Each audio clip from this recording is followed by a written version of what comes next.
वरदं वन्दे शिवं शङ्करम्। जय त्वं देवी चामुण्डे जय भूतातिहारिणी। जय जय सर्वगते देवी कालरात्रि नमोस्तुते।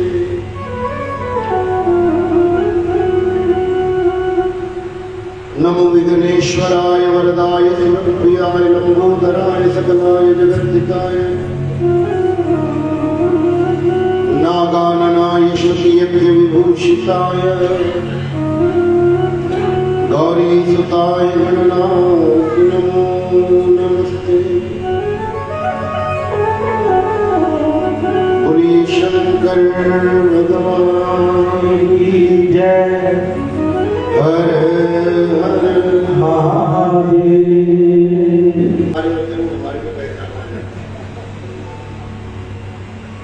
जो उस सांवरे को सदा ढूंढता है, जो उस सांवरे को सदा ढूंढता है, जो उस सांवरे को सदा ढूंढता है, जो उस सांवरे को सदा ढूंढता है, उसे एक दिन सांवरा ढूंढता है, उसे एक दिन सांवरा ढूंढता है।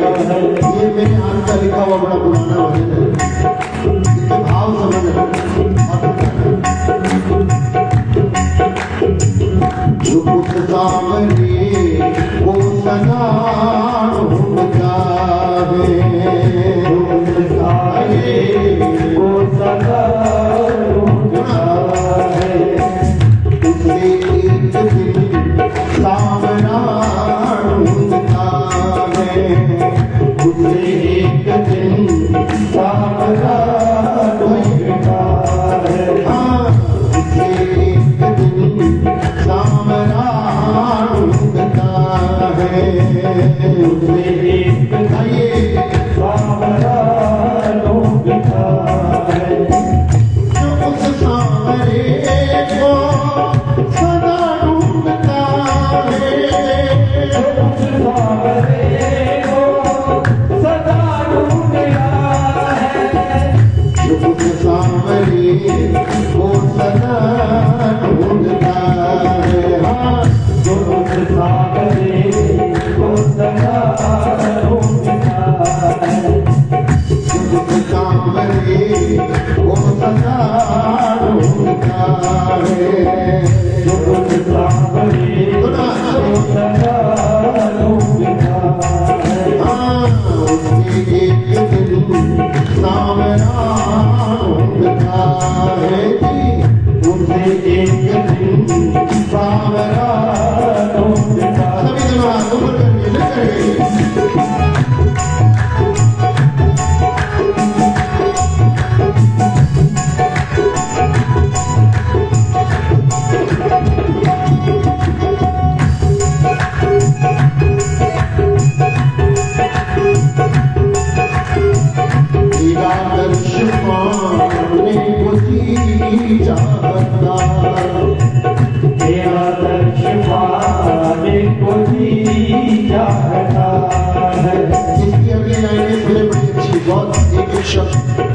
सुनने जैसा, और जो लोग आगे बैठे हैं बिल्कुल बिना विषय ये क्या पूछते हो कि क्या ढूंढता है, ये क्या पूछते हो ये क्या ढूंढता है। कल खबर के बाद रात करीब 12:30 बजे भोजन जब करने लगे तो लाडो ने बात पूछी है, कहते महाराज तुझे सवेरे 6 बजे दे लगे फिर रात 12 बजे पे 1 मिनट में तुझे बैठे नहीं, ऐसा क्यों करते पे। तो मैं क्या फिर मैं तो कल कथा में दसूंगा, तो अब उस बात का जवाब है ध्यान से सुनते दोनों।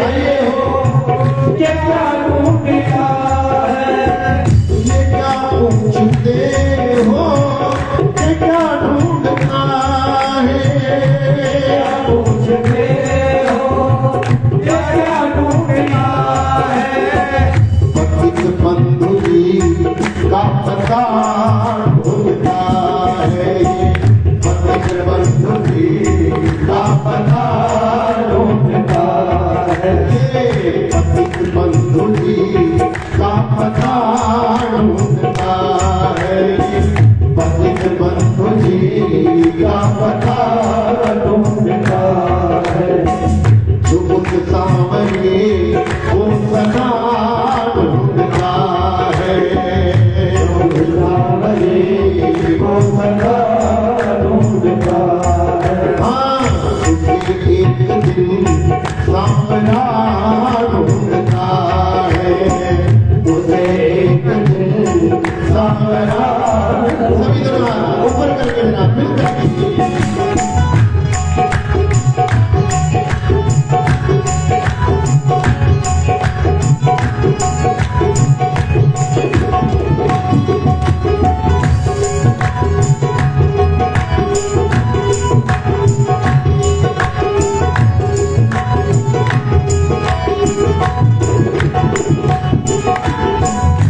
पल पल है भटके मिलने की खातिर, पल पल भटके मिलने की खातिर, पल पल है भटके मिलने की खातिर, पल पल भटके मिलने की खातिर, मिलने की कोई जगह ढूंढता है, मिलने की कोई जगह ढूंढता है, उसे एक दिन सामना ढूंढता है, एक दिन सावरा ढूंढता है, तो उस सामने वो सदा ढूंढता है।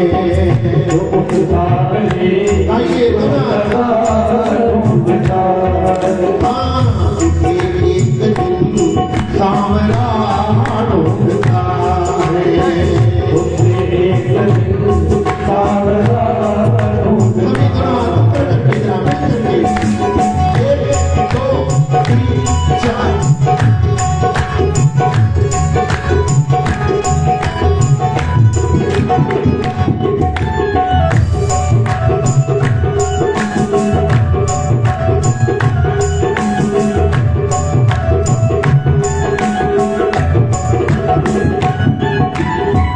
उसे ढूंढने का अमल जिसने पाया, ढूंढने का अमल जिसने पाया, उसे ढूंढने का अमल जिसने पाया, ढूंढने का अमल जिसने पाया, अमल कहते हैं नशे, परमात्मा के ढूंढने का, उसको मिलने की इच्छा करने का एक अपना नशा होगा, और बाकी नशे भले उतर जाए ये नहीं उतरता।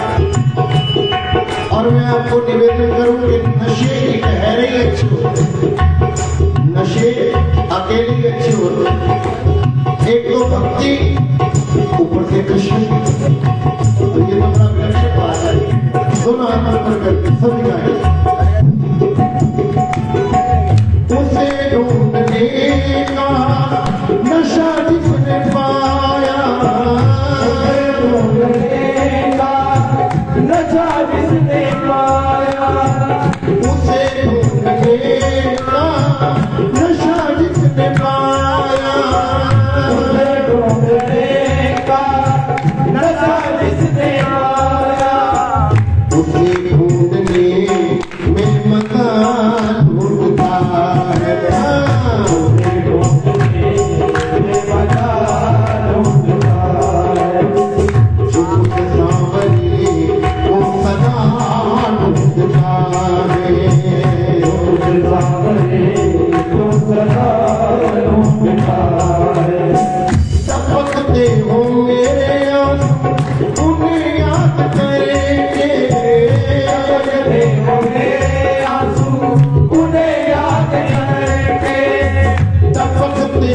मेरे आंसू उन्हें याद करेंगे, रखे हो मेरे आंसू उन्हें याद करके, सपना पूरी ये सदा ढूंढता है, पूरी ये सदा ढूंढता है, सपना पूरी ये सदा ढूंढता है, पूरी ये सदा ढूंढता है, वो सदा ढूंढता है जो उस सामने वो सदा ढूंढता है, उसे एक दिन सामरा ढूंढता है, उसे एक दिन सामना ढूंढता है। एक बार आंखें बंद करो और दोनों हाथ ऊपर करके ताली बजाओ, ध्यान करो भगवान का, देखो कितना अच्छा लगता है। और मेरे साथ मिलकर दिखाओ सभी। तुम ढूंढो मुझे गोपाल, मैं कोई गैया तेरी, तुम ढूंढो मुझे गोपाल, मैं कोई गैया तेरी, तुम ढूंढो मुझे गोपाल, मैं कोई गैया तेरी, तुम ढूंढो मुझे गोपाल, मैं कोई गैया तेरी, मैं कोई गैया तेरी, मैं कोई गैया तेरी, मैं कोई गैया तेरी, मैं कोई गैया तेरी, तुम ढूंढो मुझे गोपाल, मैं कोई गैया तेरी, तुम ढूंढो मुझे गोपाल, मैं कोई गैया तेरी, तुम ढूंढो मुझे गोपाल, मैं कोई गैया तेरी, तो मुझे गोपाल, मैं कोई गैया तेरी। बोलिए कृष्ण कन्हैया जय हर हर महादेव, बोलिए देवाजी महाराज महाराज की जय। अकारण करुणावर्ण भगवान छाकल्पतरु और अनादिभूत भावन चंद्र मौली सदाशिव भगवान उमा महेश्वर की महती अनुकंपा, पिछले कई दिनों से आप और हम बैठकर शिव महापुराण की कथा का श्रवण लाभ ले रहे हैं। दास्ताने बहुत है गमे जिंदगी, दास्ताने बहुत है गमे जिंदगी, पूरी जिंदगी गमों से भरी है, दुखों से भरी है, सभी की भरी है। दास्ताने बहुत है गमे जिंदगी की, कहां तक सुनोगे तो कहां तक सुनाओगे, ये खत्म होने वाली है ही नहीं। हरि अनंत हरि कथा अनंत, सृष्टि में जब तक कोई प्राणधारी बाकी है तब तक परमात्मा की कथा बाकी है। 5-7-10 दिन का टाइम कोई भगवान कृपा करके दे देता है, आप लोगों के बीच में हमको भजन का मौका मिल जाए। कलयुग में बिना बहाने के भजन में नहीं होता प्रदीप, कलयुग में बिना बहाने के भजन में नहीं हुआ। ब्राह्मण के 6 कर्म है, षड कर्मणा ब्राह्मणा, यज्ञ करना यज्ञ कराना, विद्या अध्ययन करना विद्या अध्ययन, दान देना और दान लेना, मेरे 3 तो भी चल रहे हैं। यज्ञ कराना तो चालू है, यज्ञ करना बंद हो गया है।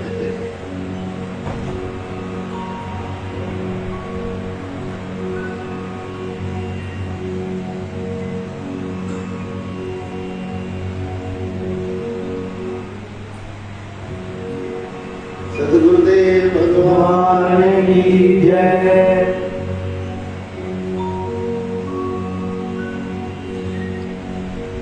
कल हम लोगों ने श्रवण किया भगवान शिव और पार्वती जी का ब्याह हुआ। अब आपको क्या कहना है? मेरे पास तो कथाएं खत्म होगी नहीं, 1 साल तक लगातार कराते हैं, 1 साल तक तो खोपड़ी में है मेरी कथा।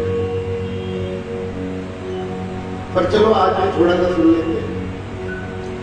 आज चतुर्थी का दिन है माता जी, शास्त्रों में आज के दिन को कहा गया कर्क चतुर्थी। क्या कहा है? फिर बोलो। कर्क राशि के चंद्रमा होते हैं, कर्क चतुर्थी। ऐसे संस्कृत में कर्क कहते हैं कैंसर को। किसको कहते हैं? संस्कृत में माता जी कर्क कैंसर को कहते हैं। कैंसर होता कैसे? शरीर में डेड सेल इकट्ठे हो जाए, मृत कोशिकाएं इकट्ठी हो जाए, कैंसर होता है। आपके शरीर में दो सेल होते हैं, एक रेड सेल, एक व्हाइट सेल। मां के अंश से और पिता के अंश से ये दोनों बनते हैं। पिता के अंश से रक्त कोशिकाएं लाल वाली बनती है, मां के अंश से श्वेत बनती है। आपने देखा होगा किसी को चोट लग जाए या कोई फिंसी, कोई फोड़ा हो जाए, जब वो पकने लगता है तो उसके चारों तरफ ना एक सफेद सफेद लेयर बन जाती है। क्या बोलते तुम्हारी भाषा में? वो पता है क्या है आपको? नहीं पता। मां का गुण समझना है तो यहां से समझ। मां के तत्व से व्हाइट सेल बनते हैं और जहां चोट लग जाती है ना देवल, शरीर ऐसी व्यवस्था करता है कि ये जो चोट लगी है, ये जो फोड़ा फिंसी हुई है, ये यहीं तक रहे, इसका जहर आगे ना फैले। उसकी रक्षा करने के लिए जो व्हाइट सेल होते हैं ना, वो सेना का काम करते हैं। इसको कहते हैं रोग प्रतिरोधक क्षमता, रोग को रोकने की क्षमता। वो सैनिक चारों तरफ आकर के जब मरते रहते हैं, उन्हीं की डेड बॉडी को वो सफेद मवाद बनता है। कर्क कहते हैं माता जी कैंसर को संस्कृत में। कर्क किसको कहते हैं? और ऐसा हमारे शास्त्र में वर्णन है। आज के दिन का जो व्रत करते हैं निराहार, कैसा व्रत? आज के दिन का जो निराहार का व्रत करके गणपति भगवान की पूजा करते हैं, गणपति भगवान की पूजा करते हैं, उनको जीवन में कैंसर का रोग नहीं होता है। हमारे यहाँ ऐसा इसका आज के दिन का विधान है। पहले तो पूजा होती थी वो पति के लिए या पति की पूजा का विधान हमारे यहाँ नहीं। ये जो परंपरा चली है ये बहुत पुरानी परंपरा नहीं है, ये तो 150 साल पुरानी। और बहुत सारे त्योहार तो हमारे टेलीविजन को देख के भी बनते हैं। बहुत सारे त्योहार तो हमारे पता नहीं होता बन जाते हैं। पहले पंजाब में कहा इतनी गणपति जी की पूजा होगी विसर्जन में, वो तो टीवी ने मीडिया ने प्रचार कर दिया। आज मानता में ठीक है, आप पति की भी पूजा करो, वो भी पूजनीय है, परमेश्वर है, लेकिन आज के दिन पूजा का विधान है गणपति जी। शिव पुराण में जो विधान है आज के दिन का किसका है बोलो? जो आप चंद्रमा को अर्घ्य देते हैं ना शाम को भोजन करने से पहले, वो अर्घ्य भी चंद्रमा को नहीं, वो गणपति जी को है। वो अर्घ्य भी किसके निमित्त है बोलो? चंद्रमा को। ये पूरी कहानी है, बात सुन लो। बोलो शंकर भगवान की जय। शिव पार्वती का देवल जब ब्याह हुआ तो 6 महीने बारात रुकी हिमाचल में। कितने महीने? 6 महीने। 6 महीने बीतने पर पर्वतराज को अभिमान हो गया कि लोग 6 दिन बारात नहीं रखते, मैं तो 6 महीने रखी। 6 महीने में मैं सारे देवी देवताओं की बड़ी सेवा करो, खाती रहे। अहंकार। शंकर जी समझ गए कि ससुर जी के मन में अहंकार आ गया। ससुर जी के मन में शिव जी ने सोचा कि पिछली बार वाला भी अहंकार नहीं मारा। शिव जी का जो पहले वाला ससुर था ना राजा परीक्षित, वो भी अहंकार के कारण पतन का कारण बन गया। अब इसको अहंकार हो गया तो बचेगा ये भी नहीं। मेरी बदनामी हो जाएगी कि बाबा जी जहां जाते ससुर को मार दो। कल देवा जी को बता रहा, एक माई बेचारी परेशान होकर मेरे पास आई। उसकी ना 3 शादियां हो चुकी थी। कितने? बोलो 3 शादियां। और तीनों के तीनों पति छोड़ गए थे। मेरे पास आके मत्था टेकने लगी, कहती महाराज मेरे 3 पति मैंने छड़ गए, उनमें की करा? कहती उनमें मैं क्या भजन कर? कहती महाराज भजन भी करके देख जाती, जेदा नाम भजन ही सी कोई भजन। तो 6 महीने बरात होगी। बोलो कितने महीने? 6 महीने। पर्वतराज को हो गया अहंकार। शंकर जी का नियम है अपने भक्तों का अहंकार कभी टिकने नहीं देते। अच्छा, कईयों को किसी चीज का अहंकार, कईयों को किसी का अहंकार। किसी को रंग रूप में अहंकार होता है। मैंने देखा कई लोग तो मंत्र पढ़ते पढ़ते अपने कपड़े की सेटिंग नहीं बिगड़ गई। अहंकार हो जाता क्या? लेकिन जी का अहंकार करते हो ना, ये चार दिन टिकने वाली नहीं।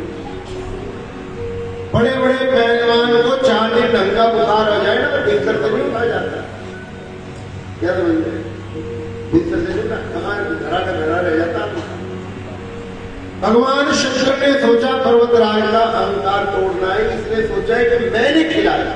और याद रखना, इस संसार में कोई किसी को खिला सकता नहीं है। सवाल ही नहीं।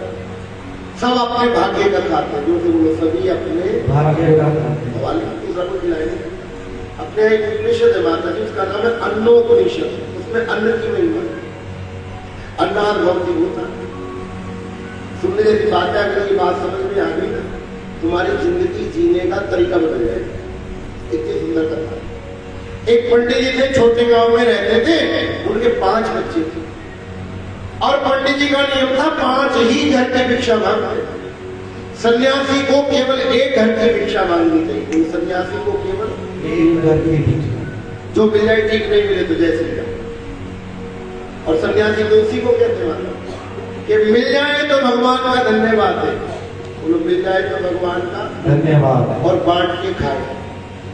सन्यासी वही है, मिल जाए तो पहले भगवान का धन्यवाद और फिर बाद में अकेला ना, और ना मिले तो भी भगवान का धन्यवाद है। जिस दिन खाने को ना मिले उस दिन भी भगवान का धन्यवाद। कि भगवान तूने आज मुझे व्रत रखने का मौका दे दिया। वही सन्यासी, वही साधु, वही बने। ब्राह्मण 5 घर की भिक्षा मांगते थे, छठे घर की। लेकिन गांव छोटा था, एक दिन रोटी मिल गई, एक दिन नहीं मिली। अब ब्राह्मण स्वयं तो भूखा रह जाए, बच्चों को कैसे भूखा रहे? बड़ा परेशान हो गया, बड़ा परेशान हो गया। पंडित ने सोचा ऐसी जिंदगी का फायदा भी क्या है जब अपने बच्चों का ही पेट नहीं भर पाता। ये तो अब तो कर्म कांड में अच्छी दान दक्षिणाएं मिलने लगी, बढ़िया सेवाएं होने लगी। पहले कहाँ हवन यज्ञ होते थे, टाइम नहीं लगे वो हवन यज्ञ कराने। कोई राजा महाराजा यज्ञ हवन कराए तो भिक्षा मांग की जिंदगी चलती थी। पहले इतनी बड़ी व्यवस्था हो रही थी, लेकिन अब लोगों को पता लग गया कि पूजा पाठ कराना चाहिए, कराने लगे। पहले कहाँ बड़े बड़े यज्ञ होते थे, कोई सवाल ही नहीं। मेरे देखते देखते माता जी, मेरी कथा में 10,000 15,000 लोग बैठते हैं कथा में। हरियाणा पंजाब में धर्म कथा, पहले मेरी कथा में 20 30 40 लोग आते थे। मेरे को बड़ा अच्छा लगता था। यहाँ तो समय बदल गया।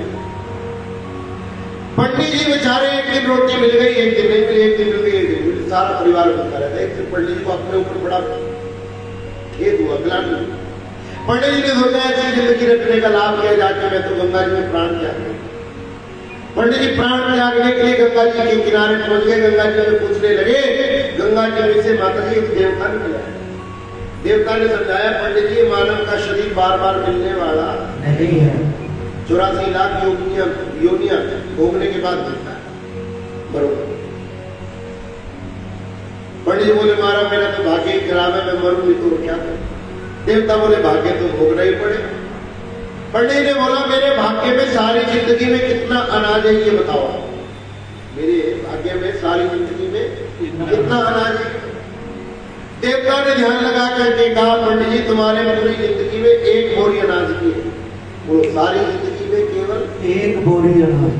पंडित जी बोले, काम करो, अगर 1 बोरी मेरी सारी जिंदगी की है, 1 बोरी मेरे को इकट्ठे देते।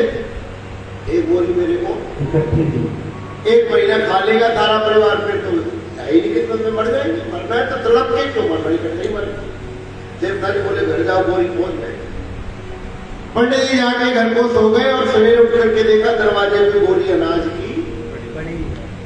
पंडित जी ने फटाफट अनाज पीसा, रोटी बनाई, परिवार के साथ बैठ कर भोजन कर। जैसे ही पहला ग्रास पंडित जी तोड़ने लगे, दरवाजे पे एक महात्मा आए। नारायण हरि, पंडित जी भिक्षा लाओ। पंडित जी ने सोचा सारी उम्र मांगा ही मांगा है, देने की तो बारी कभी आई नहीं, आज पहली बार देने की बारी आई। 1 महीना नहीं जिएंगे तो क्या हुआ, 29 दिन जी लेंगे, 1 दिन कम हो जाएगा, क्या? पंडित जी दयालु। पंडित जी ने अपने हिस्से का सारा भोजन ले जाके महात्मा जी को दान दे दिया।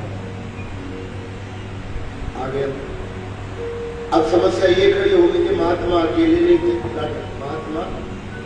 महात्मा के साथ पूरी मंडली थी और महात्मा मंडलेश्वर थे। 100 बंदे की मंडली, 100 महात्मा की। कितने महात्मा? उन्हें महात्मा ने सारी मंडली में कह दिया कि पंडित जी बड़े दानवीर है, गर्मा गर्म रोटी खिला रहे, सारे वही चलते। 100 के 100 महात्मा पंडित जी के घर आके बोले लाओ भिक्षा पंडित जी।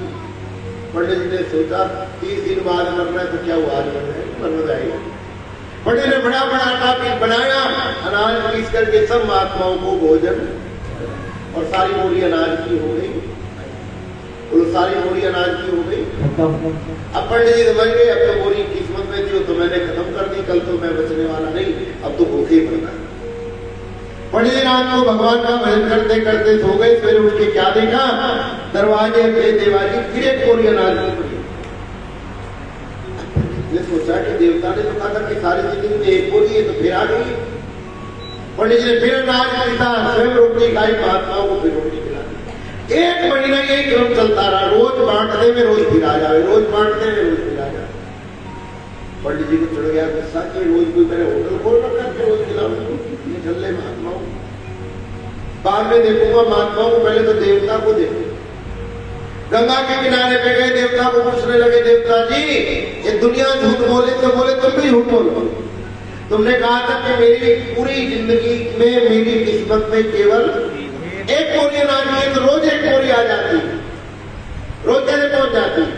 देवता मुस्कुरा के कहने लगे, पंडित जी तुम्हारी किस्मत में तो 1 ही बोरी है। क्या कहने लगे, तुम्हारी किस्मत में तो 1 ही बोरी। ये तो जो बोरी पहुंच रही है ना रोज, ये उन्हीं के भाग्य की पहुंच रही है जो खा खा करके। अगली बात को क्या कहलाए, पहले प्रारब्ध पहुंचता है फिर शरीर पहुंचता है।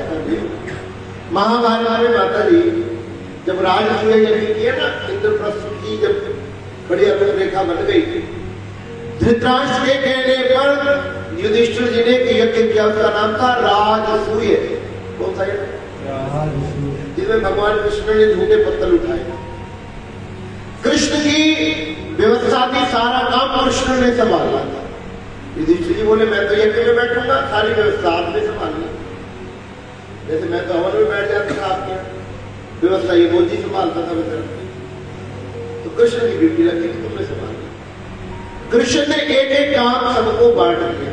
बोलो कृष्ण ने एक एक काम सबको बांट दिया। तो यज्ञ के समय एक कोठड़ी रखी जाती है देव जी दान की, कि कोई भी मांगने वाला आवे खाली न जाए। भगवान ने उस दान की कोठड़ी में ड्यूटी लगा दी दुर्योधन की। बोलो किसकी ड्यूटी लगा दी? दुर्योधन की। शाम को जब धर्मराज युधिष्ठिर यज्ञ करके निकले, उनके मन में खतरा पैदा हुआ कि कृष्ण ने सारे काम तो बढ़िया कर दिए और एक काम गलत कर दिया। दान वाली कोठड़ी पे मेरे दुश्मन को बिठा दिया। जिनको 100 देने होंगे ये उनको 1000 देने। जो दान की कोठड़ी महीने में खत्म होनी थी वो तो एक ही दिन में खत्म कर देंगे, और लोग खाली जाएंगे, मेरे दरवाजे से मेरा अपमान हो जाएगा। भगवान ने दुर्योधन को दान वाली कोठड़ी पे नहीं बिठाना चाहिए था।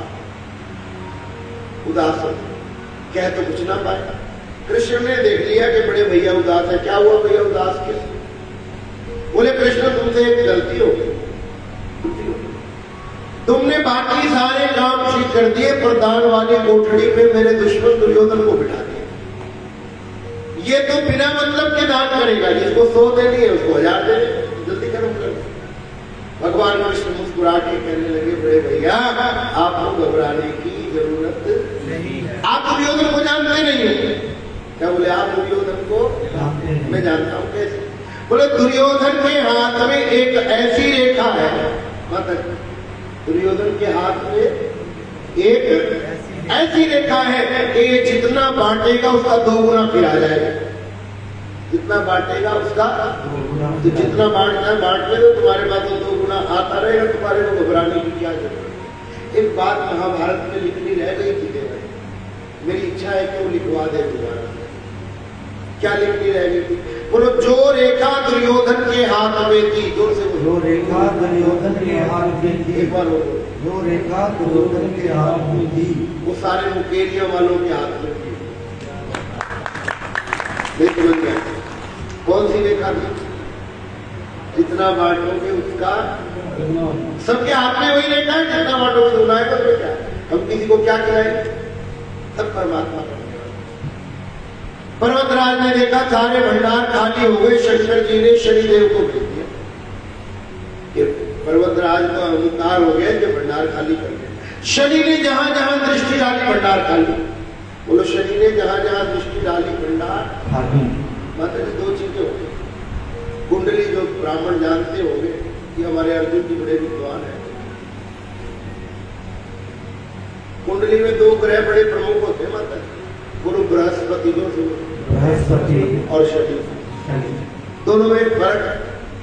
शनि जहां बैठेगा वहां भला करेगा। बोलो, शनि जहां बैठेगा वहां भला करेगा और जहां देखेगा वहां विनाश करेगा। जहां देखेगा वहां विनाश करेगा। शनि का तो। और दूसरा ग्रह है बृहस्पति। बृहस्पति जहां बैठेगा वहां नुकसान करेगा और जहां देखेगा वहां निहाल करेगा। बृहस्पति मतलब गुरु संत। संत जहां बैठते हैं वहां नुकसान करते हैं।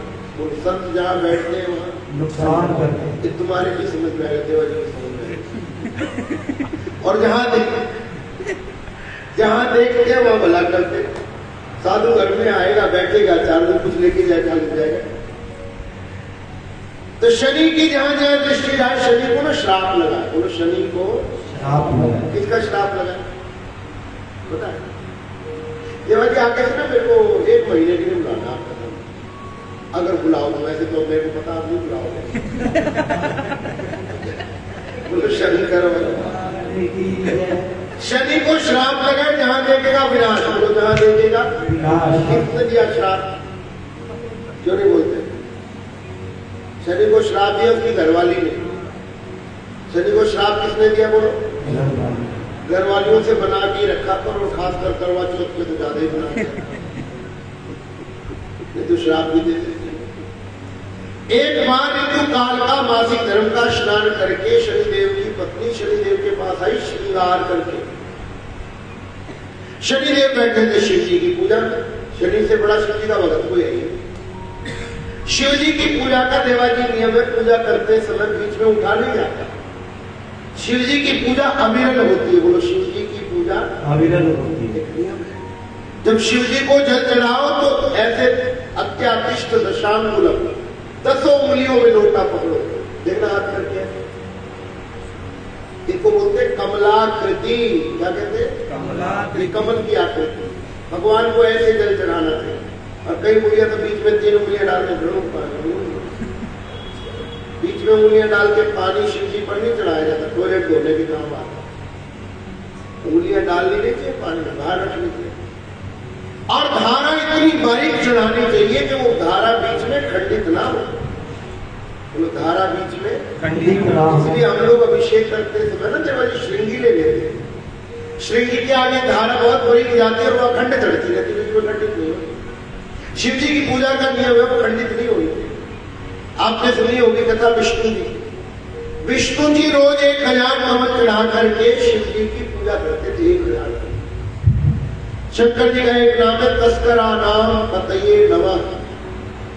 बोलो क्या है? तस्कर किसको कहते हैं?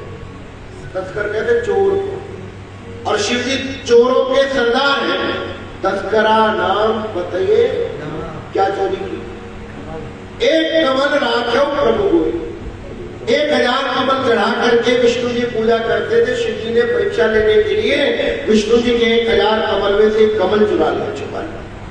अब शिव जी की पूजा का नियम है कि पूजा करते समय बीच में उठना नहीं। और विष्णु जी 1000 कमल चढ़ाकर 1000 शिव जी के नाम लेते थे, शिव सहस्त्र नाम, तब उठते। अब एक कमल कम है तो पूजा खंडित मानी जाएगी, क्या कर? विष्णु जी ने सोचा मेरा भी एक नाम है कमल नयन। क्या नाम है? कमल नयन। भगवान का नाम क्या है? कमल नयन। भगवान ने उठाई कटार और अपना एक नेत्र उतार करके शिवलिंग पर चढ़ा दिया। पूजा पूरी जैसे ही अपना नेत्र शिव जी को चढ़ाया, उसी समय शिवलिंग में से भगवान शंकर प्रकट हो गए। बोलो शंकर भगवान की जय। और वो नेत्र जो विष्णु जी ने चढ़ाया था, वो नेत्र अपने मस्तक पर लगा करके विष्णु जी को दोबारा समर्पित और अपने शक्ति प्राबल्य से एक चक्र निकाला। उस चक्र का नाम पड़ा सुदर्शन। वो सुदर्शन चक्र भी विष्णु जी को प्रदान किया भगवान शंकर ने। किसने प्रदान किया बोलो? भगवान शंकर। शिव जी की पूजा बीच में खंडित नहीं करनी हो तो अखंड चलानी। शनिदेव कर रहे थे शिव जी की पूजा, उनकी पत्नी ऋतुकाल मासिक धर्म का स्नान करके आ गई मेकअप कर। बोलो शंकर भगवान की जय। शनि की पत्नी श्रृंगार करके आई, शनि ने गर्दन उठा करके देखा भी नहीं, उसको क्रोध आ गया। श्राप दे दिया, आज के बाद जहां जहां देखोगे वहां वहां विनाश ही विनाश होगा। शंकर जी ने शनि को कहा जाकर के एक बार पर्वतराज के खजानों में भंडारों में निगाह मार दिया। शनि की जैसे निगाह पड़ी, सारे भंडार खाली। सवेरे देखा भंडार खाली पड़े हैं, पर्वतराज घबरा गया कि बरात दरवाजे पर खड़ी, खाने को घर में दाना भी नहीं, बड़ा अपमान होगा। दौड़े दौड़े अपनी पुत्री के पास गए, पार्वती तू तो अन्नपूर्णा है, मेरी ना करने वाली, बरात दरवाजे पर खड़ी, और अनाज में एक दाना भी नहीं। रात को भंडार भरे थे, सुबह बदल गए थे, खाली हो गए। पार्वती कहने लगी पिताजी जरूर आपने कोई अहंकार का वचन बोला है, तब ये हालत हुई। पर्वतराज कहने लगे पुत्री मैंने तो केवल इतना कहा था कि लोग 6 दिन पर आप नहीं रखते, मैंने 6 महीने रखे। पार्वती ने समझाया पिताजी आप कौन होते हैं किसी को खिलाने वाले रखने वाले, ये तो सब उसी की रचना है। तब परमात्मा की जहां दाड़े तहां खाने। शब शिव जी का देने आप जाइए, उनसे क्षमा मांगिए, आपके भंडार भर जाए। पर्वतराज जाकर के भगवान शंकर से क्षमा मांगने लगे। शंकर जी ने क्षमा किया और अपनी झोली में से एक रोटी का टुकड़ा निकाल करके दिया कि जा करके भंडार में डाला। पर्वतराज ने जैसे ही वो रोटी का टुकड़ा डाला, भंडारों में सारे भंडार अपने आप भर गए। बोलो शंकर भगवान की जय। करूं क्या व्याख्यान में राखों के ढेर का, बोलो करूं क्या व्याख्यान में राखों के ढेर। एक चुटकी भभूत में है खजाना कुबेर का। शंकर जी के बाद जो है वो तो कोई दुनिया में दे ही सकता नहीं। बोलो शंकर भगवान की जय। भर दिया भंडार डमरू वाले ने, आज ना बोलो चलेगा, तुम बोलोगे यार, इन्होंने खाया पिया। भर दिया भंडार डमरू वाले ने, कर दिया माला माल डमरू वाले ने। भर दिया भंडार डमरू वाले ने, कर दिया माला माल डमरू वाले ने, कर दिया माला माल डमरू वाले ने। एक बात हम लोग पढ़ने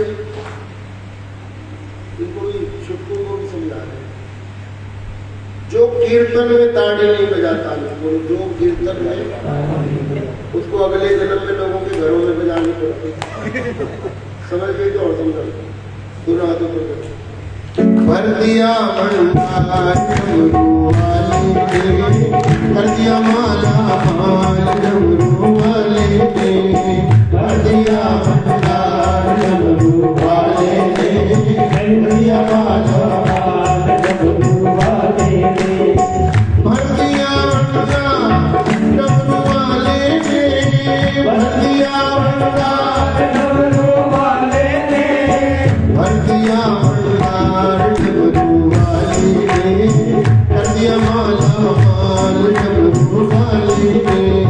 भर दिया भंडार डमरू वाले ने, कर दिया माला माल डमरू वाले। सभी के द्वारा ऊपर चला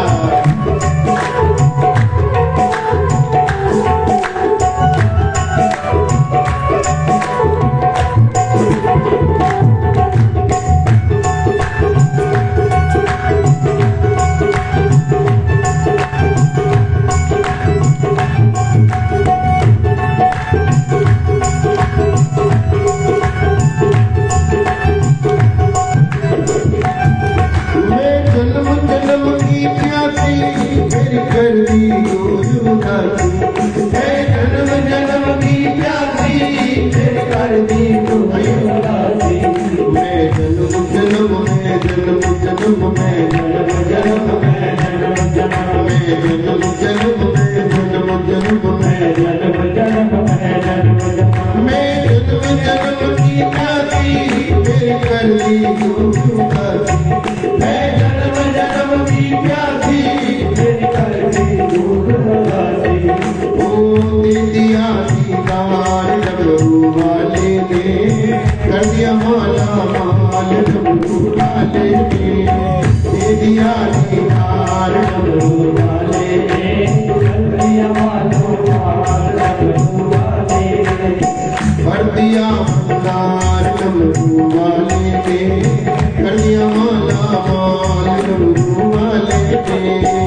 विदा होकर के कैलाश पर आ गए। पुत्र का जन्म हुआ, नाम रखा स्कंद कुमार। उसी ने तारकासुर को मारा। न करता थोड़ा समय का अभाव है, तो संक्षेप में 10 मिनट के लिए गणेश जी को सुनो। आज उनका दिन भी है और शिव महापुराण का नियम भी है। बिना गणपति जी की कथा के शिव महापुराण की कथा का प्रमाण पूर्ण होता ही नहीं।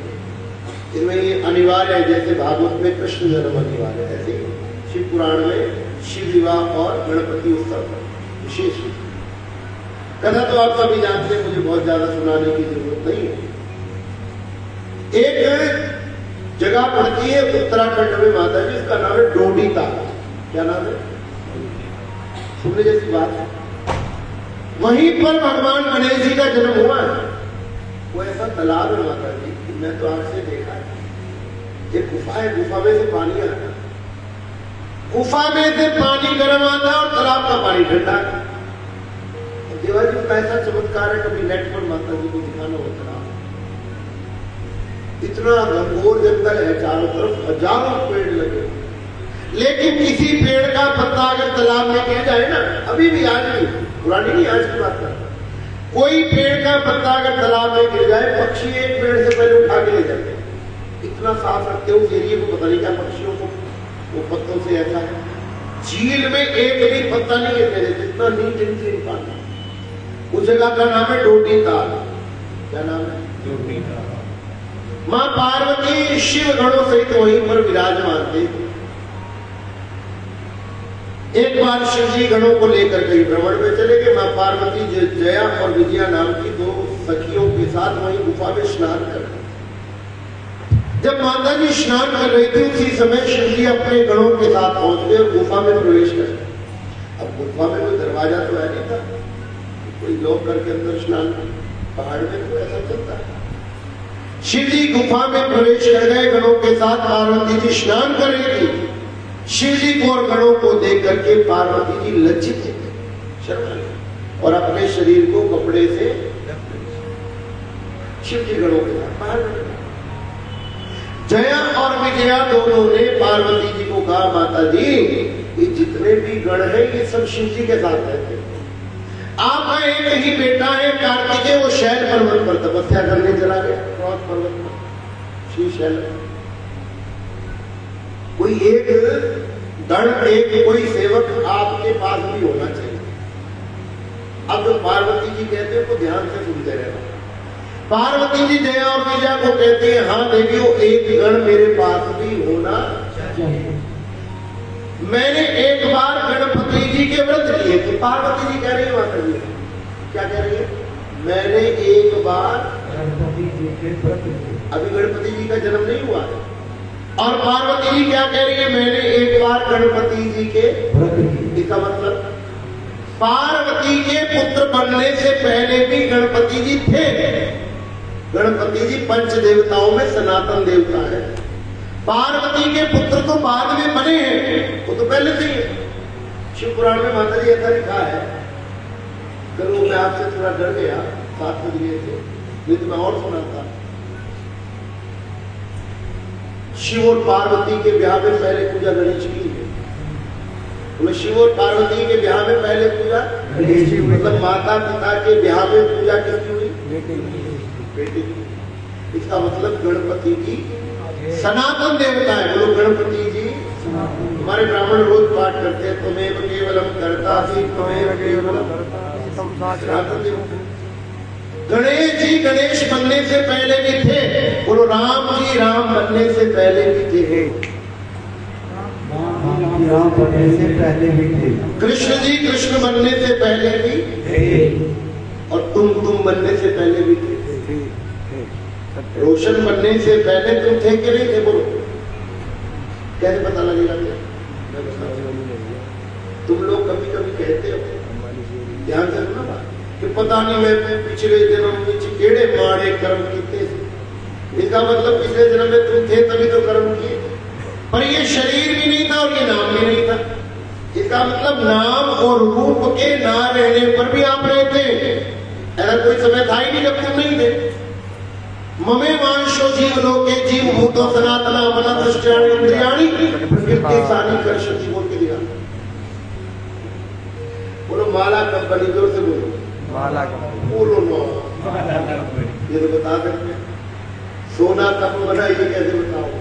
अंगूठी कब बनी ये तो बता दोगे, आभूषण कब बना ये तो बता दोगे, लेकिन सोना कितना पुराना है ये कोई बता सकता नहीं है। शरीर कितना पुराना है ये तो बता दोगे, आत्मा कितनी पुरानी है ये कोई बता सकता नहीं है। तो पार्वती जी कहती है मैंने चतुर्थी के व्रत किए, इधर ध्यान से सुनो जिन्होंने आज व्रत रखा। चतुर्थी के व्रत रख करके गणपति जी को तिल के लड्डू चढ़ाए थे। बोलो गणपति जी को तिल के लड्डू, गणेश जी को तिल के लड्डू बड़े प्रिय। तीसरे वेद में मंत्र आता है, बोलो वीर्यश्रमे यवाश्रमे माघाश्रमे तिलाश्रमे मृगाश्रमे कर्माश्रमे प्रियंकराश्रमे नवश्रमे श्यामाकाश्रमे नीवाराश्रमे गौधूमाश्रमे मसूराश्रमे यज्ञेन कल्पन्ता। तिल के लड्डू बड़े प्रिय और दुर्वा बड़ी प्रिय है। बोलो गणेश जी को दुर्वा, और गणेश जी को सिंदूर बड़ा प्रिय है। ये जो हनुमान जी सिंदूर लगाने लगे ना माता जी, तो बहुत बाद में लगाने लगे। हमारे गणपति भगवान तो कब से सिंदूर लगा, उनका तो नाम ही सिंदूर वर्ण। पार्वती जी कहती मैंने तीनों चीज चढ़ाई थी। बोलो तिल के लड्डू, जोर से बोलो तिल के लड्डू। और दुर्वा, दुर्वा दुर्वा समझते ना, पंजाबी में कहते दूब। गणेश जी को दुर्वा बड़ी प्रिय पड़ी। बोलो गणेश जी को क्यों नहीं बोलते दुर्वा प्रिय है, क्यों? बोलो दुर्वा अमृतोद्भवा है। बोलो दुर्वा अमृतोद्भवा, अमृत से पैदा हुई। जिसके वंश में वृद्धि ना होती हो तो गणपति जी को दुर्वा की माला चढ़ानी चाहिए। क्यों? दुर्वा एकमात्र ऐसा पौधा है जो कभी मरता नहीं। आपके खेत में पानी न डालो, दुर्वा सूख जाएंगे, एकदम पीली हो जाएगी, आपको लगेगा खत्म हो गई, लेकिन 4 बूंद बारिश की पड़ेगी वही फिर हरी हो जाएगी, क्योंकि अमृतोद्भवा है। जब समुद्र से अमृत निकला था ना, कुशाव्रत में रखा था। कुशाव्रत कहते हरिद्वार में जहाँ कुशा घाट है उसको कुशाव्रत कहते। तो जहाँ अमृत का कलश रखा था वहां से 2 चीजें निकली थी, एक तो दुर्वा और एक कुशा। एक तो दुर्वा और एक गणपति जी को दुर्वा बड़ी प्रिय, मैंने बताया था ना। बोलो मेरे साथ, बोलो नानक नन्हे बने रहो, नानक नन्हे बने रहो, जैसे नन्ही दूब, जैसे नन्ही दूब, सारे वृक्ष गिर जाएंगे, सारे वृक्ष गिर जाएंगे, पर दूब खूब की खूब, खूब की खूब। जब आंधी तूफान आएगा ना सारे पेड़ गिर जाएंगे पड़े, पर दुर्वा का कभी कुछ बिगड़ता नहीं, छोटी बन करके रहती है। जो छोटा बन करके रहता है उसका कभी कुछ बिगड़ता नहीं है। पार्वती जी कहती मैंने बहुत व्रत किए, तो गणपति जी ने मुझे प्रकट होकर के दर्शन दिया और कहने लगे माता जी बोलिए मैं आपकी क्या सेवा करूं। पार्वती जी कहती है गणपति जी आप मेरे पुत्र बनो, ऐसी मेरी इच्छा है। गणपति जी बोले माता जी मैं अयोनिज हूं। अब शब्दों पर ध्यान देना पड़ेगा। क्या बोले? मैं अयोनिज। क्या बोले? मैं अयोनि। अयोनि में योनि में नहीं आता। गुरुवाणी में एक शब्द आता है ना अजूनी सहबल, ये वही अयोनि शब्द है। मैं योनि से जन्म लेने वाला नहीं हूं, तुमको मेरी जब भी इच्छा हो मुझे याद करना, मैं प्रकट हो जाऊंगा। पार्वती जी कहती है आज मुझे उनकी आवश्यकता है, आज मैं उनको प्रकट करूंगी। बोलो जगदम्बे मैया की जय। गणपति जी का नाम लिया, अपने शरीर से उपटन उतारा। और पार्वती जी ने अपने शरीर से उपटन उतारा। पहले देवाजी लक्ष्य की साबुन होती थी, डब की साबुन होती थी। पहले महिलाएं वही उपटन से हल्दी नमक तेल क्या बेसन उसी से नहाया। शरीर पर से उपटन उतारा और एक पुतला बना करके उसमें प्राण प्रतिष्ठा कर दी। 80 प्राणा प्रतिष्ठा 80 प्राणा शरण तुझा 80 देव तुमर्चाया मां महेती। मेरे हित के लिए आप प्रकट हो जाए। पार्वती जी ने जैसे ही संकल्प किया उस पुतले में से एक सुंदर बालक का प्राकट्य हो गया। बोलो गणपति भगवान की जय। नाम रख दिया विनायक। क्या नाम रखा? विनायक। अरे कुछ लोग कहते हैं कि मैल से पैदा हुए थे, क्या कहते हैं कुछ लोग गणपति जी कैसे प्रकट हुए थे? बोलो ना। क्यों? पार्वती जी कोई मुकेरिया मैंने इतनी महल चढ़ेगी कैसे? पार्वती जी को इनकी तरह थी कि करवा चौथ कोई ना आना, वो तो रोज नहाया करती थी, ऊपर से रहती भी उत्तराखंड में थी, इतनी महल इकट्ठी होगी कैसे? तो क्या कई जन्मों से नहाई नहीं उपटन से कैसे? और सुन किसको कहते हैं विनायक? वो तो मुझे भी पता, तुम क्या बोल रहा हो? ढंग से सब क्या करो शास्त्रों वाले, साढ़े गुड़ा जी ने इतना कितना वाले शास्त्रों की बात बोलो शंकर भगवान शास्त्र बोलो विनायक। नायक कहते हैं मुख्य जो प्रमुख हो सकता। आप कभी फिल्म देखने जाते हो तो शर्म फिल्म देखने, फिल्म में जो हीरो लीड रोल में होता है ना, लीड रोल मुख्य पात्र निभाता किरदार, उसको कहते हैं नायक। क्या कहते हैं? नायक नहीं, नायक जो मुख्य रोल में उसको नायक। और भी व्याकरण में उत्तम कोटि का उपसर्ग है, जहां भी लगा दिया जाए वो विशेष हो जाएगा। तो नायक के आगे भी लगा करके विशेषता दिखाई गई, नाम रख दिया विनायक। क्या नाम रख दिया? विनायक ने माता जी को प्रणाम करके कहा, माता जी बोलो मैं आपकी क्या सेवा करूं? पार्वती जी ने अपनी शक्ति से एक मुदगर निकाल करके दीजिए। मुदगर, मुदगर समझते? मुदगर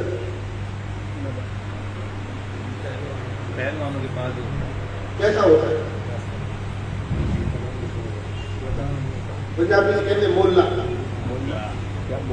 वैसे गणपति जी के पास ये जो गदा है ना, गदा तो थी एक मुदगर में, राक्षसों को मुदगर से मानते, और हनुमान जी तो मुष्टि का एक महाकवि है।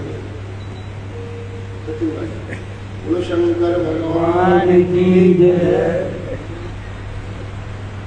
कहा कि मेरे अंदर जितनी शक्ति है विनायक जी, इस मुदगर के अंदर भी उतनी सामर्थ्य डाल दी।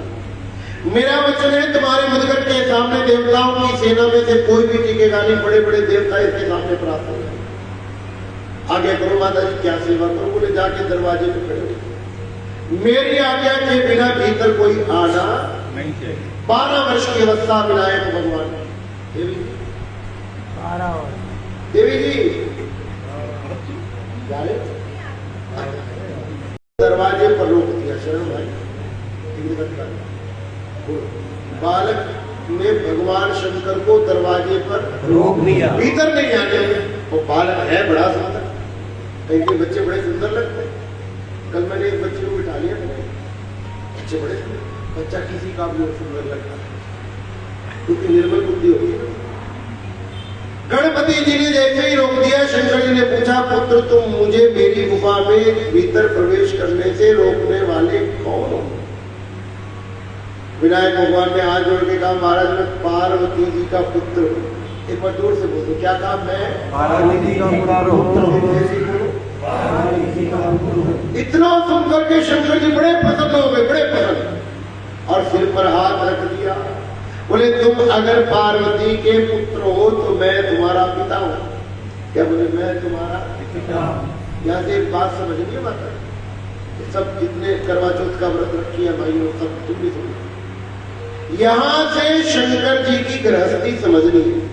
बोल रोशन, यहाँ से शंकर जी की गृहस्थी समझनी। बच्चे ने क्या कहा? मैं किसका बेटा हूँ? शंकर जी ने सिर पे हाथ रख के आशीर्वाद दिया, प्रेम किया। शंकर जी के मन में कोई शंका नहीं कि पार्वती का इतना बड़ा बेटा और मुझे पता भी नहीं। यह गृहस्थी समझना। शंकर जी को पार्वती पर पूरा भरोसा है। बोलो शंकर जी को पार्वती पर पूरा भरोसा है। एक बात बता सच्ची, वो तो सच बताई, दूसरा बोला। तुम्हारे घर आ जाए तू कथा चुरा, और 12 साल का लड़का कहे कि मैं थोड़ी घर वाली का मुंडा, गृहस्थी बचेगी तुम्हारी? लड़का भी पिटेगा और घरवाली भी पिटेगी, हो गया करवा चौथ। इसका मतलब ये है कि शंकर जी को पार्वती पर भरोसा है और दाम्पत्य व्रत रखने में से नहीं चलता है। दाम्पत्य अच्छा होता है एक दूसरे पर विश्वास करता होने से। पर आज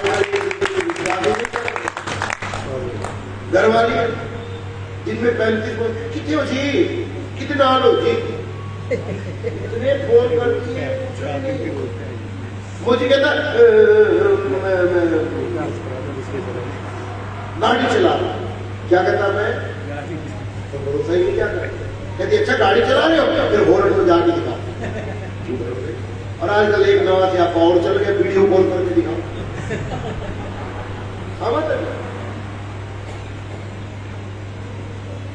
एक घरवाली ना मायके चली गई, मायके 10-15 पति को डरा के रखती थी, गई मायके। शाम को 4 बजे फोन किया पति को, किथे हो? पति कहता घर में। क्या कहता मैं घर में हो तो मिक्सी चला के दिखाओ, मिक्सी मोबाइल लेकर मिक्सी चला के आवाज सुना। अगले दिन कहा घर में मिक्सी चला के दिखाओ। 10 दिन के लिए गई थी, बार बार फोन करके क्या कहे मिक्सी चला, बोलो बोलो मिक्सी चला। 10 दिन के लिए गई थी और 8 दिन में वापस आ गई। और जब घर आई तो घर वाला घर में था ही। नौकर से पूछा बाबूजी कहाँ है? ये पता नहीं आजकल बाबूजी को क्या हो गया, सवेरे मिक्सी लेके निकल जाते ज्यादा खोजबीन में भी नुकसान नहीं है। बोलो शंकर वालों, पति पत्नी में विश्वास होना जरूरी। शंकर जी कहने लगे मैं तुम्हारा पिता, लेकिन गणपति भगवान कहने लगे महाराज आप मेरे पिता हो ये बताने का अधिकार केवल माँ को है, आपके कहने से नहीं मानना। माता जी कहेंगी तब मानूंगा।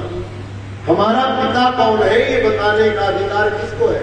माता को। इसलिए हमारे यहाँ पंडित जी ग्रंथों को वेदों को माँ कहते हैं, वेद माता। क्या कहते हैं? और माता ही बताएंगी कि पिता कौन है। शास्त्र ही बताएंगे कि हमें हमारा असली पिता कौन है। वयम अमृतस्य पित्रा, वयम अमृतस्य पुत्रा, हम उस परमेश्वर की संतान ही ग्रंथ हमको बताए। शंकर जी अंदर जाने लगे, विनायक ने जाने नहीं दिया। शंकर जी ने सोचा बच्चों से जिद करना ठीक,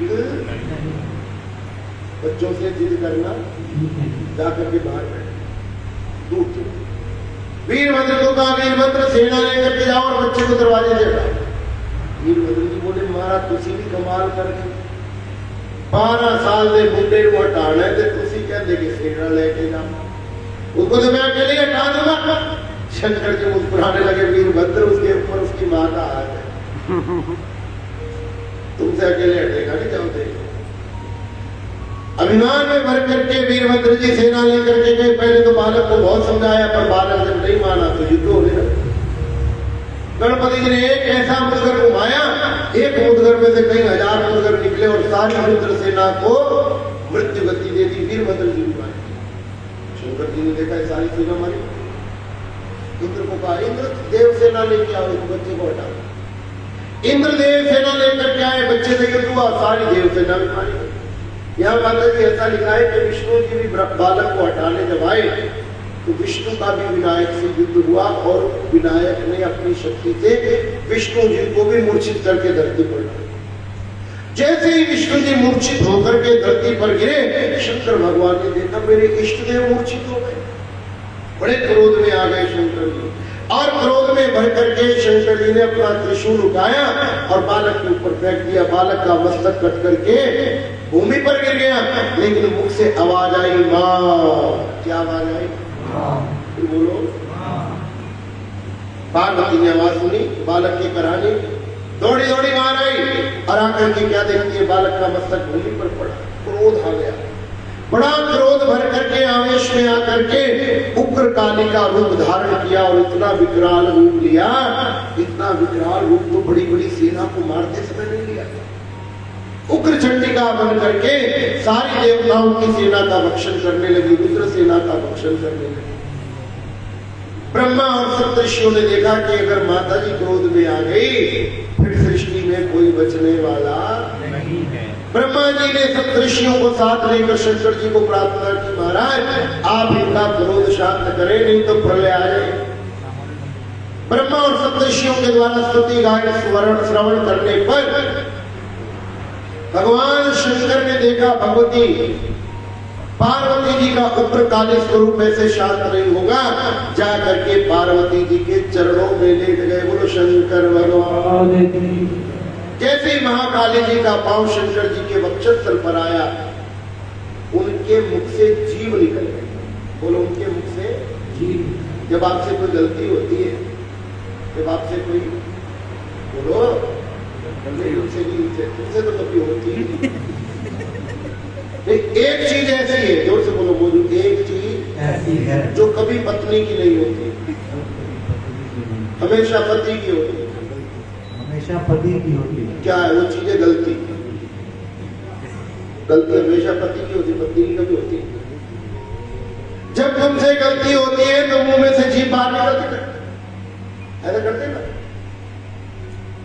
महाकाली जी के मुख से भी ऐसी जीभ बाहर निकली। जैसे जीभ बाहर निकली, क्रोध को शांत हुआ। ब्रह्मा जी को कहने लगी, जब तक मेरे पुत्र को जीवित जागृत नहीं किया जाएगा, मैं अपना उग्र काली का रूप त्यागने वाली मेरे बालक को जीवित करो। शिव जी के चरणों में प्रार्थना की ब्रह्मा जी ने, महाराज कुछ करो, आप हमने संजीवनी के ज्ञाता बालक को जीवित करो। भगवान शंकर ने अपने कलश में से अमृत के बूंदे निकाली और श्री हरि विष्णु जी के शरीर पर डाल दी। बोलो शंकर भगवान की जय। विष्णु जी जागृत हो गए और वो काब गरुड़ पर बैठ करके उत्तर दिशा में त्रिकूट नाम के पर्वत पर जाइए। बोलो कौन से पर्वत पर? बोला त्रिकूट। इनका तो सच्ची में रहता है।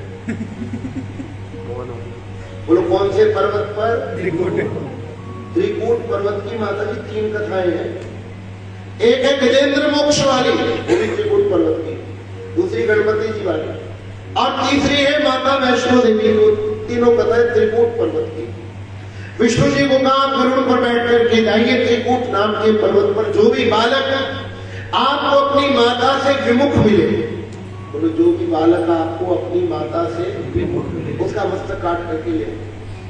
विष्णु जी ने जाकर त्रिकूट पर्वत के एक सरोवर के समीप देखा, एक हाथी का बालक गज शावक अपनी माँ की तरफ ना पीठ करके बैठा। बोलो अपनी माँ की तरफ। विष्णु जी ने उसी बालक का मस्तक काटा, सुदर्शन चक्र के द्वारा मस्तक काट करके लाके शिव जी को दे। शिव जी ने वही मस्तक भगवान विनायक के धड़ के साथ जोड़ दिया और विनायक जी का नाम पड़ गया गजानन। आनंद कहते हैं चेहरे को गज कहते हैं, हाथी को। जिनका चेहरा हाथी के जैसा है उनका नाम क्या पड़ गया? बोलिए गजानन भगवान की जय। हमारे गायक लोग गजानन बोलने की बजाय गजानंद बोलते हैं। गजानंद नहीं है शब्द, गज आनंद। क्या बोलो? ये कथा चल रही थी माता कि शंकर जी ने गणेश जी को कौन सा माथा जोड़ दिया? बोलो हाथी का। कितनी देर में तू बोलो शंकर कौन सा माथा जोड़ दिया? नीचे जो महात्मा बैठे थे ना माता, वो बड़े समझदार थे, आप जैसे नहीं थे। उन्होंने कथा सुनाते सुनाते सूत जी को बीच में रोक दिया। बोले मारा ठहर जाओ, आपकी बात हमारे समझ में नहीं आई। बोलो आपकी बात हमारे समझ में नहीं आई। नहीं आई, जाओ फिर घर क्या बैठे। बोलो शंकर भगवान की जय। क्यों नहीं समझ में आई? बोले आपने कहा महाराज कि गणेश जी को ला करके हाथी का मस्तक जोड़ दिया, क्या जरूरत थी इतनी मेहनत करने की? वो पुराने वाले मस्तक का क्या बिगड़ गया था, वही उठा के जोड़ देते। और जैसे पार्वती अपने पुत्र के मरने पर दुखी है, माँ तो माँ ही होती है, चाहे किसी की भी हो। हाथी भी तो दुखी हुई होगी ना अपने बच्चे के मरने से। पर आपकी बात हमारे समझ में ऐसा क्यों कि हाथी का ही मस्तक लाया, वही क्यों नहीं जोड़ दिया? जोर से बोलो, क्या प्रश्न किया? वही मस्तक जोड़ दिया। सच्ची बताओ, आज तक किसी के दिमाग में ये बात आई? तो कहा नहीं, तुम तो जय गणेश देवा खाओ लड्डू और थोड़ा खाओ मेवा। लड्डू खाए मेवा खाए, चुपकी जानकारी लिया करो इन तरफ। सूची कहने लगे ऋषियों ये कथा परम गोपनीय है, ये कथा सबको सुनाई नहीं जा सकती है। ये हाथी का मस्तक क्यों जोड़ा, ये कथा सबको सुनाई नहीं जा सकती है। किसको सुनाई जा सकती? बोले जो शिव जी का भक्त हो, जो शिव जी का भक्त हो। ये कथा क्या है? परम गोपनीय। जोर से बोलो, परम गोपनीय। सबको सुना सकते नहीं, इसलिए मैं भी आपको नहीं सुनाऊंगा। चलो आओ आरती कर लो। ये गोपनीय न लिखा है। और ये भी लिखा है कि जो शिव जी का भक्त हो उसको सुना सकते हैं। बोलो, जो शिव जी का भक्त हो उसको सुना सकते हैं। तुम्हारे में कौन कौन है शिव जी का भक्त? वो बैठे रहो, बाकी जाओ। कौन कौन है शिव जी का भक्त?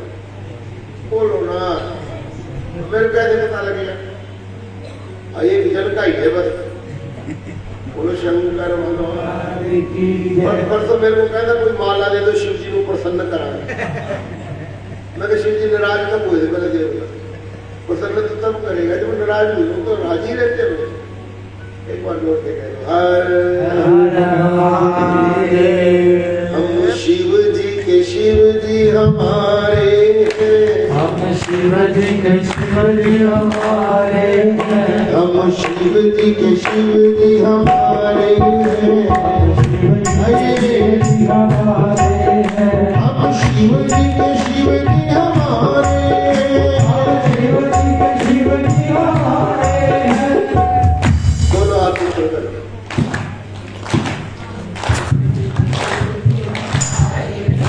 क्योंकि कान का डॉक्टर है, मेरा चेकअप कराओ। इनकी आवाज नहीं सुन रही, ताड़ियां सुन रही, आवाज नहीं सुन रही। हम शिव जी के शिव जी हमारे हैं। हम शिव जी के शिव जी हमारे हैं। हम शिव जी के शिव जी हमारे हैं। हम शिव जी के शिव जी हमारे हैं। हम शिव जी के शिव जी हमारे हैं। शिव जी हमारे हैं। हम शिव जी के शिव जी हमारे हैं। हम शिव जी के शिव जी हमारे हैं।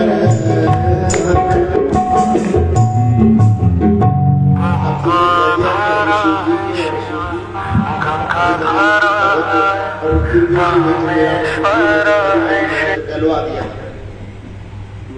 तो जी महाराज सुनाने लगे ऋषियों कथा गोपनीय है, ध्यान से सुनना सारे।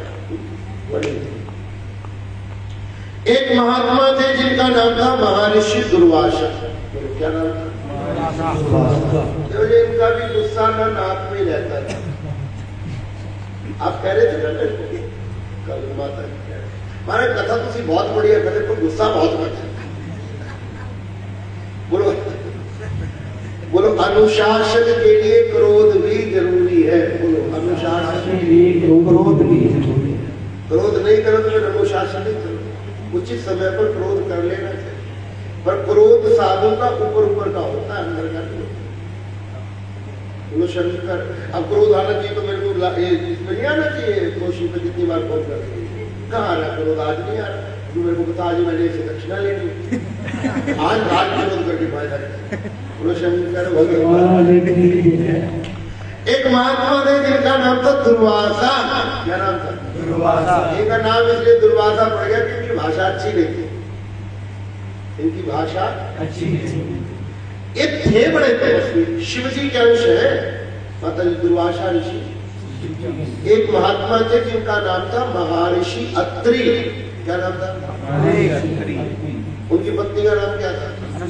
अनुसुईया। तीनों देवताओं का बच्चा बना लिया था इन्होंने। जब तीनों देवियां वापस अपने अपने पति को लेने आई तो बोले मेरे पास कौन रहेंगे? तो तीनों देवताओं के अंश से एक बालक रहा। ब्रह्मा के अंश से जो बालक बना उसका नाम हुआ चंद्रमा। क्या हुआ?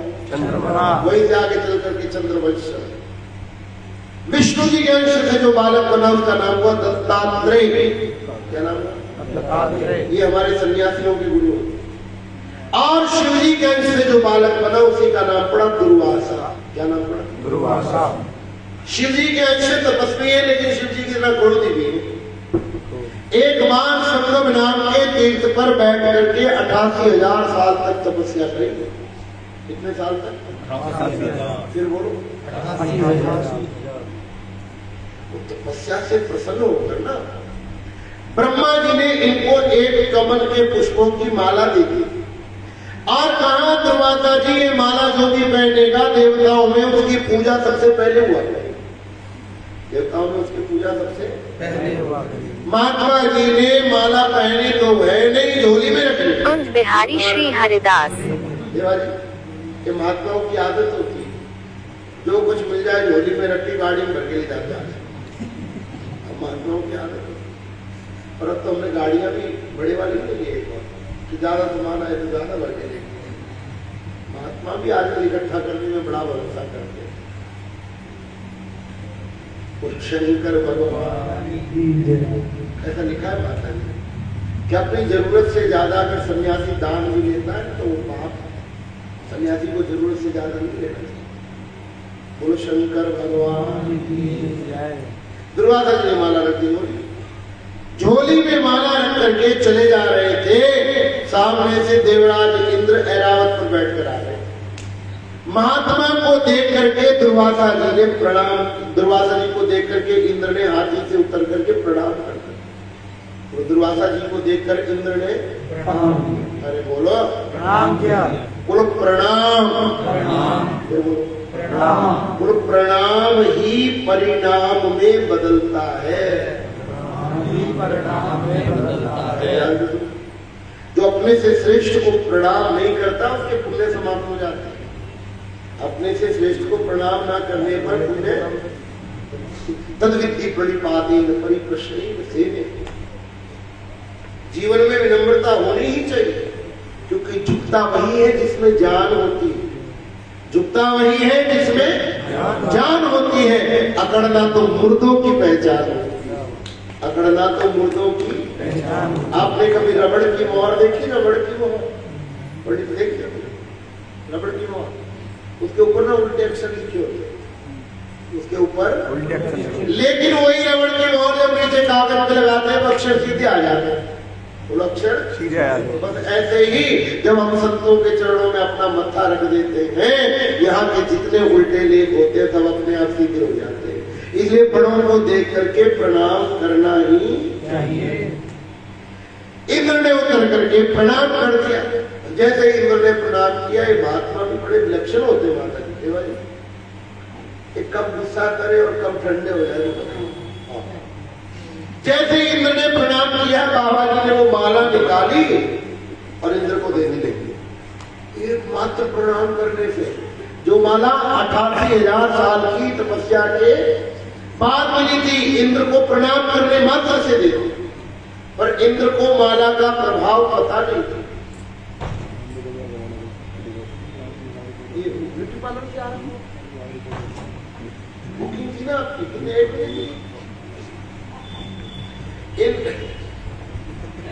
इंद्र को माला का प्रभाव देवाजी पता नहीं। आमतौर पर संतों के प्रसाद का लोगों को पता होता नहीं है।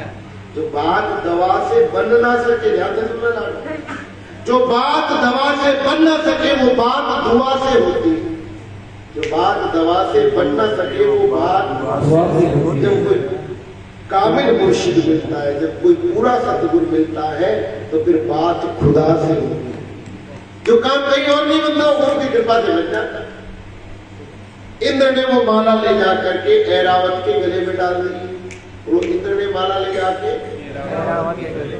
ऐरावत को ऐरावत, जानवर तो जानवर, उन्हें माला पकड़ी अपनी सूंड में और तोड़ करके पांव के नीचे डाल के पांव से कुचल दिया। दुर्वासा जी ने देखा तो बड़ा अपमान हुआ मेरी माला का, मेरे को।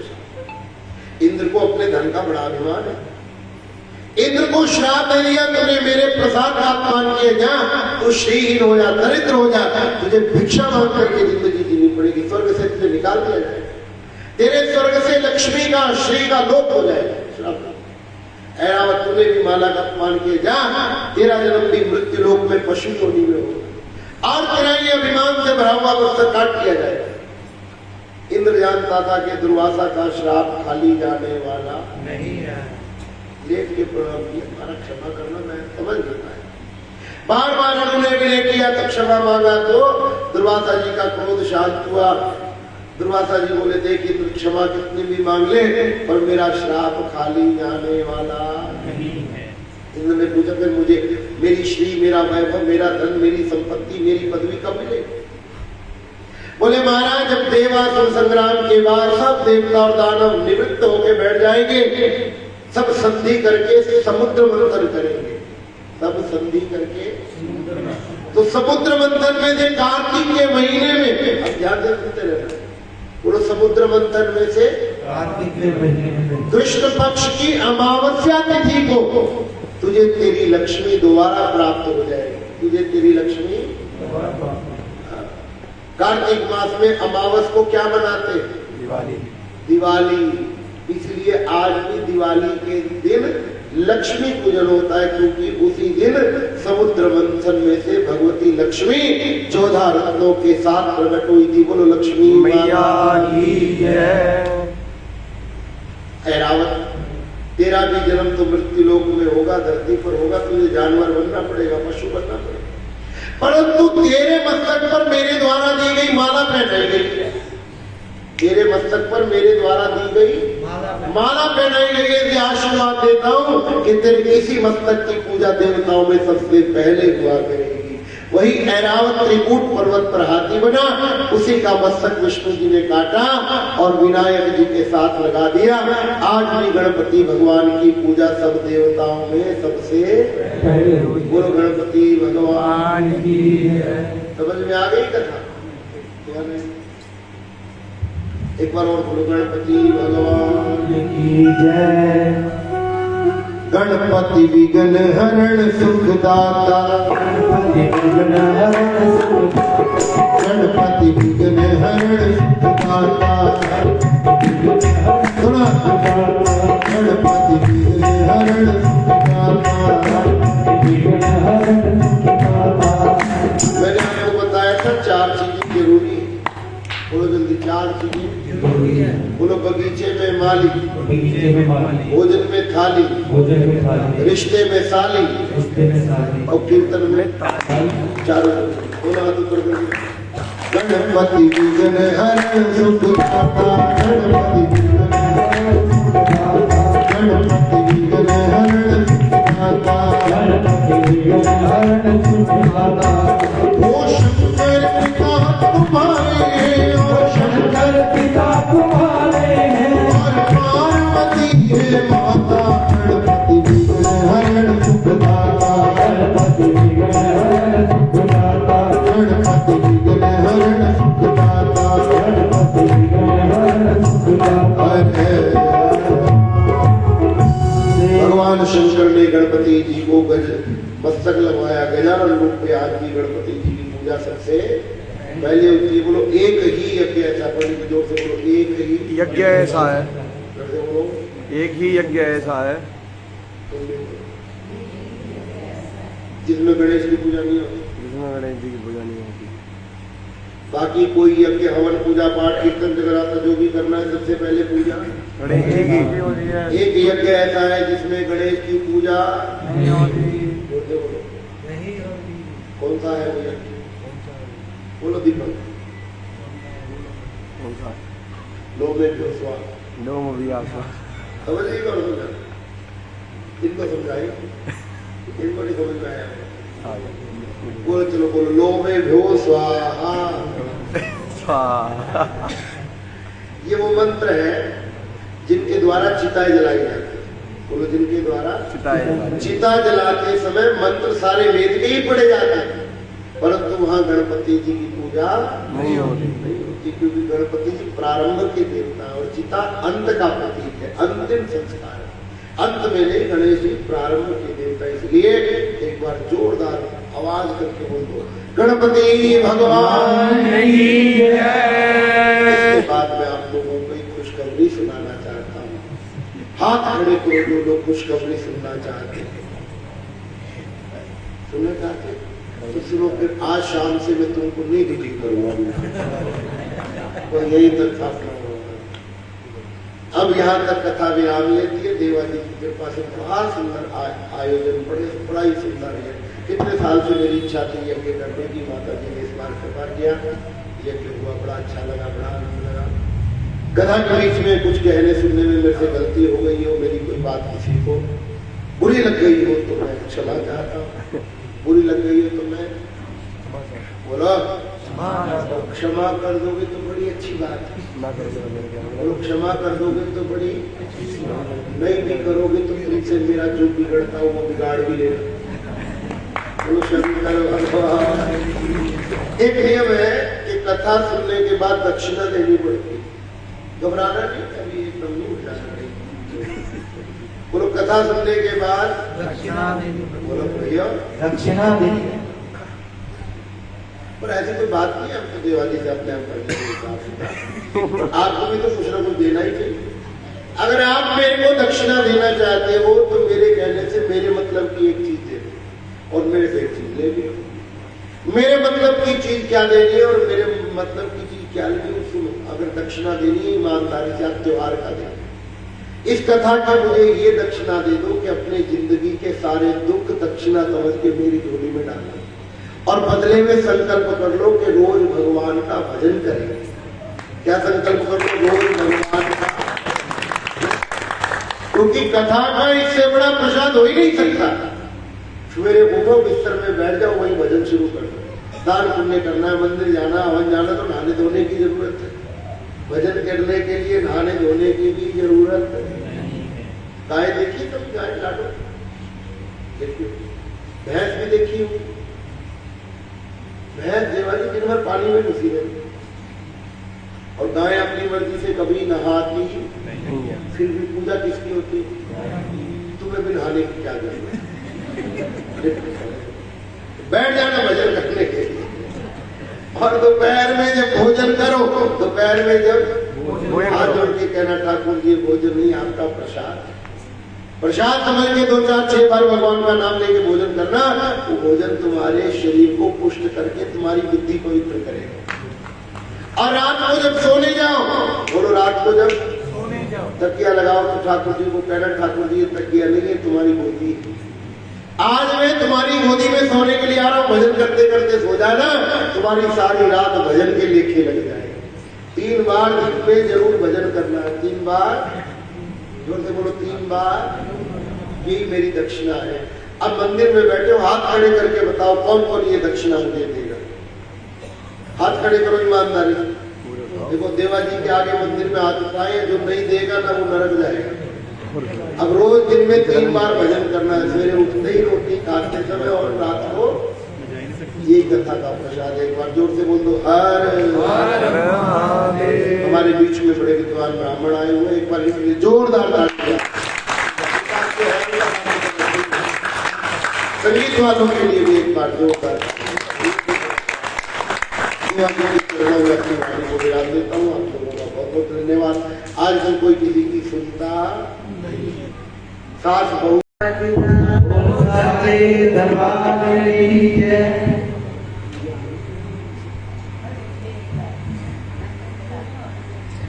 फिरे कैलाश में कैलाश वाला, गले में डाल कर सरकों की माला।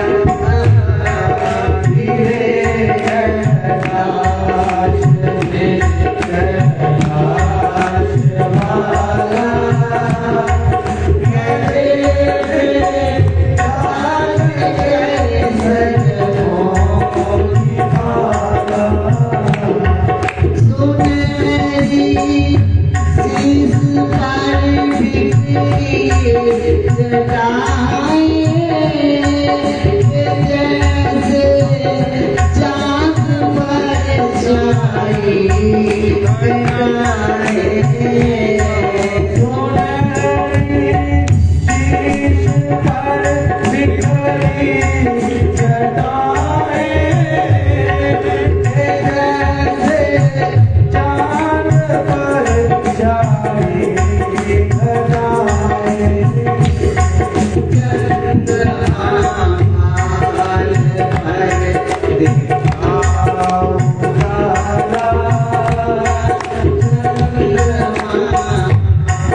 सच्चे दरबार की जय।